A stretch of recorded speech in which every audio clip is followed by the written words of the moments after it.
नमस्कार। आज हम झारखंड के एक ऐसे शहर की यात्रा पर निकल रहे हैं जहां सदियों पुरानी आस्था और भविष्य की नई उम्मीदें दोनों एक साथ सांस लेती हैं। ये कहानी है देवघर की। एक ऐसा शहर जहां अध्यात्म और आधुनिकता का एक बड़ा ही दिलचस्प संगम देखने को मिलता है। तो चलिए इसे और करीब से जानते हैं। देखिए, इस शहर का नाम ही इसकी पूरी कहानी बयां कर देता है। देव यानी देवता और घर मतलब निवास।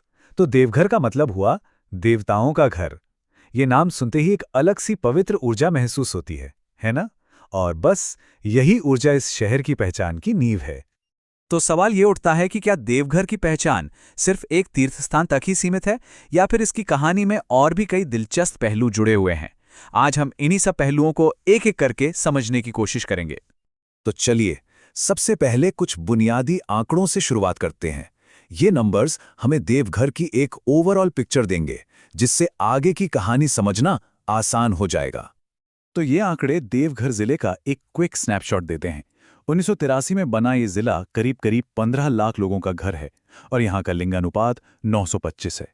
ये नंबर्स, ये सामाजिक सूचक इस शहर की कहानी का एक बहुत जरूरी हिस्सा हैं। अब बात करते हैं देवघर के उस केंद्र बिंदु की जिसके चारों तरफ इस शहर का पूरा अस्तित्व घूमता है। हम बात कर रहे हैं बाबा बैद्यनाथ धाम की, जो सिर्फ एक मंदिर नहीं बल्कि करोड़ों लोगों की आस्था का जीता जागता प्रतीक है। अब ये बात बहुत ही खास है। बैद्यनाथ धाम की पवित्रता असल में दोहरी है। ये जगह एक ही साथ भगवान शिव के 12 ज्योतिर्लिंगों में से एक है, जिसे मनोकामना लिंग कहते हैं। और साथ ही ये माँ के 51 शक्तिपीठों में से भी एक है, जहां माना जाता है कि मां सती का हृदय गिरा था, इसलिए इसे हृदय पीठ भी कहा जाता है। ये अनोखा संगम इसे भारत के सबसे शक्तिशाली तीर्थों में से एक बना देता है। इस मंदिर का इतिहास भी बड़ा शानदार है। इसे 16वीं सदी में राजा पूरणमल ने बनवाया था। और एक और खास बात पर ध्यान दीजिए, इसके शिखर पर त्रिशूल नहीं बल्कि पंचशूल है। आमतौर पर शिव मंदिरों में त्रिशूल होता है, लेकिन यहाँ का पंचशूल इसे आर्किटेक्चर के लिहाज से भी एकदम अलग बनाता है। जरा इस नंबर को देखिए, 105 किलोमीटर। ये कोई आम दूरी नहीं है, ये आस्था और भक्ति की दूरी है। सावन के महीने में लाखों कांवड़िए बिहार के सुल्तानगंज से गंगाजल लेकर ये पूरी दूरी पैदल चलकर बाबा बैद्यनाथ को जल चढ़ाने आते हैं। अरे कोई बढ़ा चढ़ाकर कही गई बात नहीं है। श्रावणी मेला पूरे 1 महीने तक चलता है और इसे सच में दुनिया का सबसे लंबा चलने वाला मानव मेला माना जाता है। वो नज़ारा भक्ति और इंसान के जज्बे का एक अनबिलीवेबल प्रदर्शन होता है। लेकिन देवघर का मतलब सिर्फ बैद्यनाथ धाम नहीं है। चलिए अब मुख्य मंदिर से थोड़ा आगे बढ़ते हैं और देखते हैं कि इस शहर के पिटारे में और कौन-कौन से खजाने छिपे हैं। तो ये कुछ और मशहूर जगह हैं देवघर की, जो किसी की भी यात्रा को यादगार बना सकती हैं। यहाँ आपको प्रकृति की सुंदरता भी मिलेगी, ऐतिहासिक मंदिर भी और मन को शांत करने वाले आश्रम भी। हर एक जगह की अपनी अलग कहानी है। त्रिकुट पर्वत, जो लोग नेचर और एडवेंचर पसंद करते हैं, उनके लिए ये जगह किसी जन्नत से कम नहीं। यहाँ झारखंड का पहला रोपवे है, जहाँ से नज़ारे कमाल के दिखते हैं। और हाँ, पवित्र मयूराक्षी नदी भी यहीं से निकलती है। 9 लाख रुपए! उस जमाने में इस मंदिर को बनाने में इतनी लागत आई थी, और बस इसी वजह से इसका नाम पड़ गया नौलखा मंदिर। है ना? इसके नाम के पीछे की कहानी भी बड़ी दिलचस्प। इस खूबसूरत मंदिर को बनवाया था कोलकाता की रानी चारुशीला देवी ने, और इसकी बनावट पर रामकृष्ण परमहंस के बेलूर मठ की गहरी छाप दिखती है, जो इसे एक अलग ही आध्यात्मिक और कलात्मक पहचान देती है।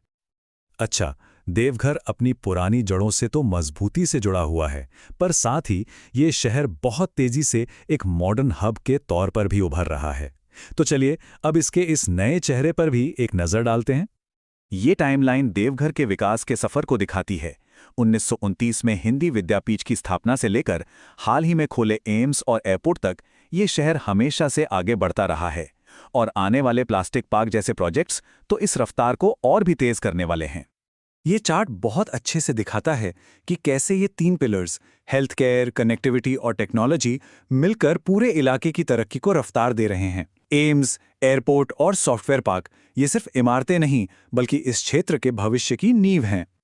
हर शहर की अपनी एक खासियत होती है ना? एक अलग सा स्वाद, एक अलग पहचान। तो आइए अब देवघर के उन रंगों को देखते हैं जो इसे सबसे अलग बनाते हैं। देवघर की बात हो और पेड़े का जिक्र ना हो, ये तो हो ही नहीं सकता। ये सिर्फ एक मिठाई नहीं है, ये यहाँ का प्रसाद है, यहाँ की पहचान है, यहाँ का इमोशन है। ये इतना मशहूर है कि अब इसे जीआई टैग दिलाने की भी कोशिश चल रही है, ताकि इसकी खास पहचान को दुनिया भर में मान्यता मिले।